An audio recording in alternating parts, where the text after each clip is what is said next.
بسم اللہ الرحمن الرحیم ایاک نعبد و ایاک نستعین۔ سب سے پہلے تو میں تحریک انصاف کے کارکنوں کو مبارک دیتا ہوں کہ اس کے باوجود کہ پورا کریک ڈاؤن ہوا تحریک انصاف کے خلاف، تقریباً ساری لیڈرشپ یا جیل میں ہے یا انڈر گراؤنڈ ہے، چھپی ہوئی ہے، اس کے باوجود جس طرح پبلک نکلی اور اس چیز کے اوپر جو کہ ہر مسلمان کو تکلیف دیتی ہے کہ قرآن کی جو بے حرمتی کی گئی سویڈن کے اندر اور آزادی رائے کے آڑ لے کے اس کے پیچھے چھپ کے کی گئی، تو مجھے بڑی خوشی ہوئی کہ ایک زندہ قوم کی طرح اور اپنے کارکنوں کو میں خاص طور پہ کہنا چاہتا ہوں کہ زندہ قومیں نکلتی ہیں حق سچ کے لیے اور انصاف کے لیے، اور مجھے بڑی خوشی ہوئی ہے دیکھ کے کہ ہم نے کم از کم پاکستان سے ایک آواز اٹھی پرامن طریقے سے کہ یہ ہمیں اس چیز نے تکلیف دی ہے اور آپ آزادی رائے کی آڑ لے کے لوگوں کو تکلیف نہیں پہنچا سکتے۔ لیکن دوسری جو بات، سپریم کورٹ کا تفصیلی فیصلہ آیا کل 9 مئی کو، جس طرح مجھے وہاں سے اغوا کیا اسلام آباد ہائی کورٹ کے اندر جب میں رجسٹری میں بیٹھا ہوا تھا، تو جس طرح مجھے اغوا کیا گیا کمانڈو ایکشن میں، سپریم کورٹ کا تفصیلی فیصلہ آیا اور اس میں 2 چیزیں واضح ہو گئیں کہ ایک کہ یہ غیر قانونی تھا اور غیر آئینی تھا، جو طریقہ انہوں نے جس طرح مجھے وہاں سے اغوا کیا ہے وہ غیر قانونی بھی تھا اور غیر ہمارے آئین کے خلاف بھی تھا۔ اور یہ بھی اس میں آیا سپریم کورٹ کے فیصلے میں کہ جب میں چیف جسٹس صاحب کے سامنے پیش ہوا تو پہلی دفعہ مجھے پتہ چلا کہ کیا ہوا، ملک کے اندر توڑ پھوڑ ہوئی، آگ لگی، کتنے بڑے احتجاج ہوئے، مجھے تو کوئی اندازہ ہی نہیں تھا کیونکہ مجھے تو انہوں نے نظر بند کیا ہوا تھا۔ تو یہ بھی چیز واضح ہو گئی کیونکہ میرے اوپر کیسز پہ کیسز کیے جا رہے ہیں، پتہ نہیں کتنے 30-40 کیس کر چکے ہیں اب تک، کہ یہ میری ایما پہ سب کچھ ہوا ہے، یہ جو توڑ پھوڑ ہوئی ہے، یہ جو جلایا گیا اور جو احتجاج ہوئے۔ تو میں آج یہ سب سے پہلے کہنا چاہتا ہوں کہ اب اگر جو ملک کی سب سے بڑی عدالت کا فیصلہ آ گیا ہے کہ یہ غیر آئینی اور غیر قانونی طور پہ مجھے وہاں سے جس طریقے سے مجھے وہاں سے پکڑ کے لے کے گئے ہیں، جس طریقے سے انہوں نے شیشے توڑے رجسٹری آفس کے، وہاں کے سٹاف کو ڈنڈے مارے، ان کی کمپیوٹر اور اکوپمنٹ کو توڑا، میرے لوگوں کو جو گارڈز تھے ان کو مارا، وکیلوں کو مارا، مجھے سر پہ ڈنڈا لگا، اور پھر جس طرح ایک دہشت گرد اور مجرم کی طرح وہ جو کہ ملک کی سب سے بڑی پارٹی کا سربراہ ہے، ساری دنیا نے وہ پھر دیکھا جس طرح مجھے انہوں نے وہاں سے پکڑ کے لے کے گئے، اور پھر دنیا میں خبر کیا گئی کہ جی کرپشن کے اوپر عمران خان کو پکڑا،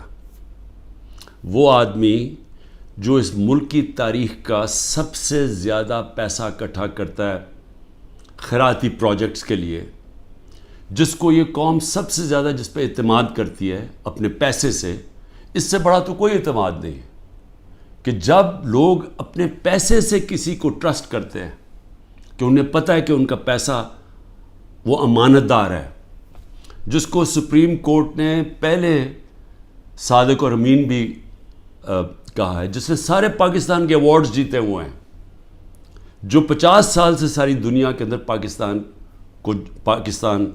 پاکستانی کو دنیا جانتی ہے، اور جس نے اپنی طرف سے کرکٹ کے اندر پاکستان کا نام روشن کیا۔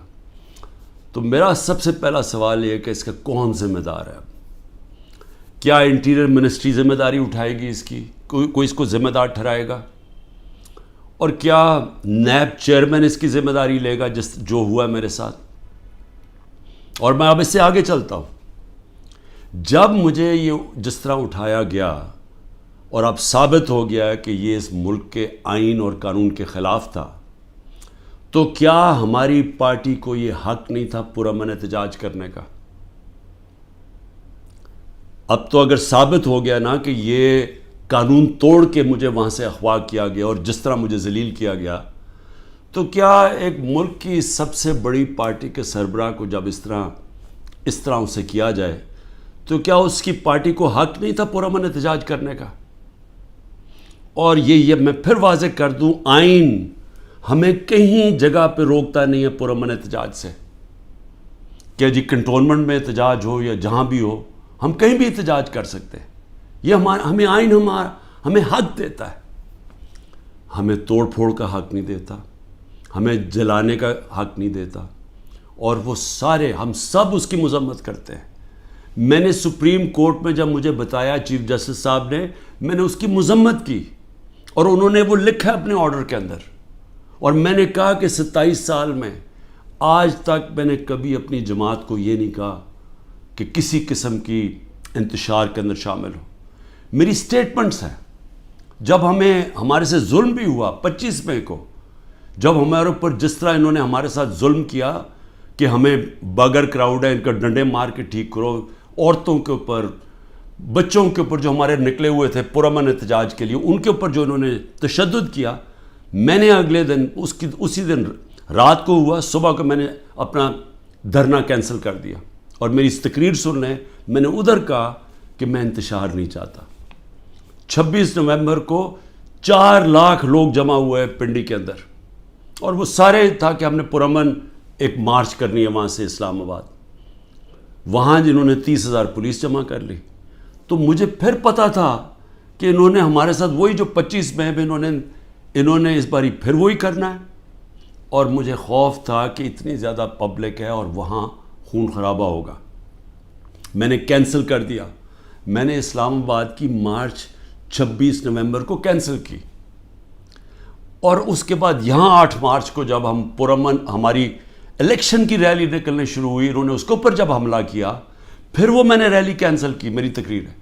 تو میں نے تو ہمیشہ پرامن احتجاج کی بات کی ہے 27 سالوں سے، تو وہ سامنے آ گیا، سپریم کورٹ کی ججمنٹ بھی ہے کہ مجھے تو جب پہلی دفعہ پتہ چلا میں نے تب کہا، مذمت کی، اور اس کے علاوہ اب یہ جو ہمارے لوگوں کا احتجاج ہے اس کو غداری کہہ دیا گیا ہے کہ ملک سے غداری ہوئی ہے۔ اب میرا سوال یہ ہے کہ غداری کس نے کی؟ کیا ڈنڈے مار کے ایک پارٹی کے سربراہ کو اور اس کے لوگوں کو مار کے اور غیر قانونی طور پہ اغوا کرو، اور پھر ہم سمجھیں کہ جی وہ بھیڑ بکریوں کی طرح چپ کر کے بیٹھ جائے گی پارٹی، وہ احتجاج بھی نہیں کر سکتی، وہ احتجاج کرے تو وہ غداری ہوگی اب، اور ان کو ساروں کو جیلوں میں 48 گھنٹے میں 10,000 لوگوں کو جیلوں میں ڈالا، سینئر لیڈرشپ ساری جیل میں، ابھی ساری انڈر گراؤنڈ ہے۔ 9 مئی سے اب تک ہر روز لوگوں کو اغوا کیا جا رہا ہے، ہر روز لوگوں کے گھروں میں جاتے ہیں، رشتہ داروں کے گھروں میں جاتے ہیں، گھر توڑتے ہیں، پولیس گھر لوٹتی ہے، ساتھ نامعلوم افراد آتے ہیں، چوری کرتے ہیں۔ میاں اسلم اقبال کی بیٹی کے سارا جہیز چوری کر کے لے گئے۔ کل وہاں بنو کا ہمارا ایم پی پختون یار 40 لاکھ کا وہاں اس کے گھر پہ سونا پڑا ہوا تھا، زیور پڑا تھا، وہ چوری کر کے لے گئے۔ یہ کون سی دنیا میں اس کی اجازت ملتی ہے؟ کون سے قانون کے تحت؟ اور صرف سزا مل رہی ہے کہ جی آپ نے 9 مئی کو احتجاج کیوں کیا؟ کیونکہ اب تو واضح ہو گیا نا کہ ہمارا احتجاج جائز تھا، کیونکہ غیر قانونی طور پہ، پھر سے میں کہتا ہوں، آئین توڑ کے مجھے اٹھایا گیا ہے، اور جس طرح اٹھایا گیا ہے اس کا ریئیکشن آنا تھا۔ اور میرا اب اگلا سوال ہے کہ کس نے پلان کیا سب کچھ؟ کیونکہ یہ جس نے بھی پلان کیا، کیا وہ چاہتے تھے کہ یہ ریئیکشن ہو؟ کیا یہ جان کے کیا گیا؟ کیونکہ اور طرح کی بھی تھے، اگر پکڑنا تھا وارنٹ دکھاتے پولیس، میں نے چلنے سے پہلے کہا کہ اب مجھے پکڑنا ہے تو وارنٹ دکھاؤ، پولیس آ کے لے جائے، تو وہاں سے اس طرح بھی، لیکن کیوں یہ جان کے کیا گیا؟ اور مجھے یہ شک ہے پری پلان تھا سب کچھ، یہ ریئیکشن پتہ تھا اس کا ریئیکشن ہونا ہے، اور اس ریئیکشن سے پہلی تیاری کی ہوئی تھی کہ اس کے بعد کرنا کیا ہے، کیسے انہوں نے تحریک انصاف کو کرش کرنا ہے، جو ابھی تک کوششیں ہیں.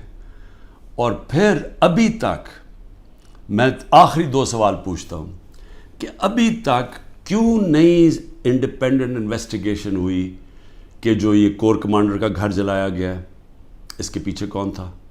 کیوں نہیں انڈیپینڈنٹ انویسٹیگیشن؟ کیونکہ یہ کوئی نہیں ہوتا کہ جی آپ ہی فیصلہ کریں کس نے کیا اور آپ ہی پکڑ کے ان کو سزائیں دے دیں.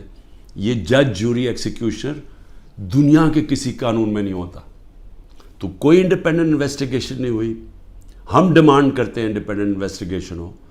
انشاءاللہ ہم ثبوت دیں گے کہ اس کے اندر لوگ گھسائے ہوئے تھے، ایمبیڈ کیے ہوئے تھے لوگ. جس طرح میرے گھر کے باہر پلان بنا ہوا تھا کہ انہوں نے پولیس کے دونوں اسلام آباد آئی جی نے لوگ تیار کیے ہوئے تھے، پولیس والے چند تھے، یہاں لاہور کے آئی جی نے پلان کیا ہوا تھا، اور انہوں نے مل کے یہاں سے گولی چلانی تھی پولیس کے اوپر، انہوں نے پھر پورا اٹیک کرنا تھا واپس. یہ سارا پلان بنا ہوا تھا جو میں نے 22 مارچ کو پبلک کو پہلے بتا دیا. تو یہ بھی ایمبیڈ کیے ہوئے تھے، لوگوں کو اندر گھسایا ہوا تھا ہمارے، کیونکہ ہر جگہ سے، کیونکہ میں نے جب بعد میں پوچھتا گیا کہ یہ ہوا کیا ہے، ہر جگہ سے ایک آئی کہ جی لوگ تھے، کئی لوگ اندر گھسے ہوئے تھے، وہ اشتعال دلوا رہے تھے لوگوں کو. اور پھر ہر جگہ سے ایک چیز آئی کہ جی یہ جو ریڈیو پاکستان جلا، یہ کوئی ماچس کی تیلی سے تو نہیں جلا. جو میاں والی کے اندر جہاز چوک جو سب کو فخر کرتے تھے، وہ سیبر جو لگا ہوا ہے میاں والی میں، اس کو کس نے جلایا ہے؟ ایلومینیم کیسے جل سکتا ہے ماچس سے؟ کوئی پلان ہی تھا نا. تو چلیں ہم غلط ہو سکتے ہیں، لیکن انڈیپینڈنٹ انویسٹیگیشن تو ہونا چاہیے نا اس کا. وہ کیوں نہیں ہو رہا؟ اور مجھے افسوس ہے کہ جو فضا بنائی ہوئی ہے کہ غدار پوری پارٹی کو غدار بنایا ہوا ہے، اس فضا کے اندر یہ نہیں ہونے لگا. یہ جو اس وقت جنگل کا قانون پاکستان میں ہے، یہ نہیں ہوگا. اور دوسری چیز میں سوال پوچھتا ہوں آج کہ جو 25 لوگوں کو شہید کیا گیا،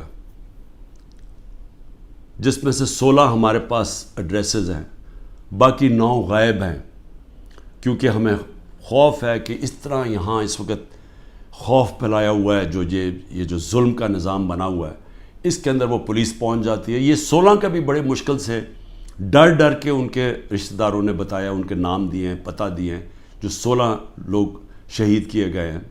اس کے علاوہ جو 3 لوگ، پہلے میں 2 سمجھ، 3 لوگوں کی ٹانگیں ضائع ہو گئی ہیں، ٹانگیں کٹ گئی ہیں گولیاں لگ کے. ایک پیرالائزڈ ہے، اس کی کمر میں گولی لگی ہے، وہ بستر پہ ہے. اور اس کے علاوہ 50 سے زیادہ لوگوں کو گولیاں لگی ہیں. اب میں یہ سوال پوچھتا ہوں، یہ کیا پاکستانی نہیں تھے؟ یہ انسان تھے نا. تو انسانوں کے تو حقوق ہوتے ہیں. تو آج ابھی بھی اب ختم ہوا ہے فرانس میں، ایک 17 سال کے ٹین ایجر کو گولی ماری ہے پولیس نے، آگ لگ گئی سارے، 1000 سے زیادہ بلڈنگز اور گاڑیاں جل گئی فرانس میں، کیونکہ ایک انسان کی جان لی تھی فرانس کی پولیس نے. یہاں کوئی فکر ہی نہیں ہے، کوئی انویسٹیگیشن ہی نہیں ہے. سب نہتے تھے، کسی پولیس والے کو، کسی رینجر کو کوئی گولی نہیں لگی. اس کا مطلب یہاں سے تو کوئی فائرنگ نہیں تھی. تو کیا پہلے ایک غیر قانونی اور آئینی غیر آئینی چیز کی جاتی ہے جس کا ریاکشن ہوتا ہے؟ پرامن احتجاج ہمارا آئین ہمیں حق دیتا ہے. تو کیوں ان کو ابھی تک انویسٹیگیشن نہیں ہوئی کہ یہ جو لوگ بیچارے نوجوان تھے، ان کے ماں باپ تھے، بیوی بچے تھے، ان کو جو گولیاں ماری گئیں، کوئی نہیں پوچھے گا. ابھی تک تقریباً 2 مہینے ہونے والے ہیں، کوئی پوچھے گا نہیں کہ یہ بھی پاکستانی، ان کے بھی رائٹس ہیں، ان کے حقوق ہیں. تو اس کو بھی صرف ایک پوری فضا بنا کے کہ جی پاکستان کے اندر جو یہ ہوا ہے 9 مئی کو، اس کے اوپر ایک پوری پارٹی کے اوپر، اس کے اوپر ہر قسم کا تشدد کرو، ان کو دباؤ، ختم کرو. اور میں سمجھتا ہوں یہ پری پلان تھا، سب کچھ پہلے سے پلان بنا ہوا تھا. میں آخر میں یہ کہنا چاہتا ہوں کہ دیکھیں، میں پاکستان کی اب بات کر رہا ہوں، میں اپنی پارٹی کی بات نہیں کر رہا.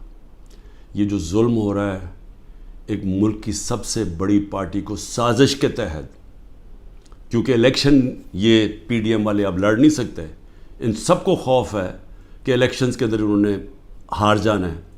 تو یہ پوری سازش کا حصہ بنے ہوئے ہیں اور اسٹیبلشمنٹ کے ساتھ جان کے اسٹیبلشمنٹ کو ہمارے خلاف اور کر رہے ہیں، صرف اس لیے کہ یہ الیکشن میں پی ٹی آئی کو اسٹیبلشمنٹ ختم کرے پی ٹی آئی کو، تاکہ یہ چور پھر سے الیکشن جیت کے آ جائیں.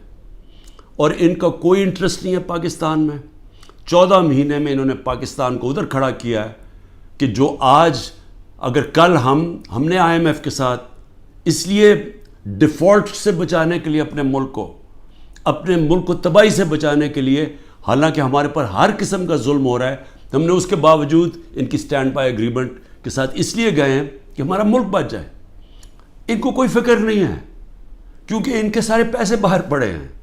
تو میں آخر میں یہ کہنا چاہتا ہوں کہ جس کو بھی اس وقت پاکستان کی فکر ہے، جو اس وقت گیلپ کی سروے آئی ہے کہ ہر 5 میں سے 4 پاکستانی کہہ رہے ہیں کہ ہم غلط راستے پہ نکل گئے ہیں، یعنی پاکستانی میجورٹی جو 80% سے زیادہ پاکستانی کہہ رہے ہیں ہم غلط طرف نکل گئے ہیں، اس کے باوجود کوئی راستے میں کوئی کورس کریکشن نہیں ہو رہا، اور ہم صرف اور صرف ایک 1 پوائنٹ ایجنڈے پہ کہ جی کسی طرح پی ٹی آئی کو کرش کرو تو ملک کے مسئلے حل ہو جائیں گے. اور اس سے کس کو فائدہ ہو رہا ہے؟ کون ہیں وہ لوگ جو اس تباہی سے فائدہ اٹھا رہے ہیں؟ وہ میں آپ کو یقین دلاتا ہوں کہ وہ پاکستان کی اکثریت نہیں ہے. یہ تھوڑے سے لوگ ہیں جو قبضہ کر کے بیٹھے ہوئے ہیں وسائل پہ، جو قانون کے اوپر بیٹھے ہوئے ہیں، اور وہ صرف اور صرف چاہتے ہیں کہ ہمارا یہ جو قبضہ ہے یہ برقرار رہے، ملک جائے بہاڑ میں، کیونکہ ان کے پیسے باہر پڑے ہوئے ہیں. پاکستان زندہ باد.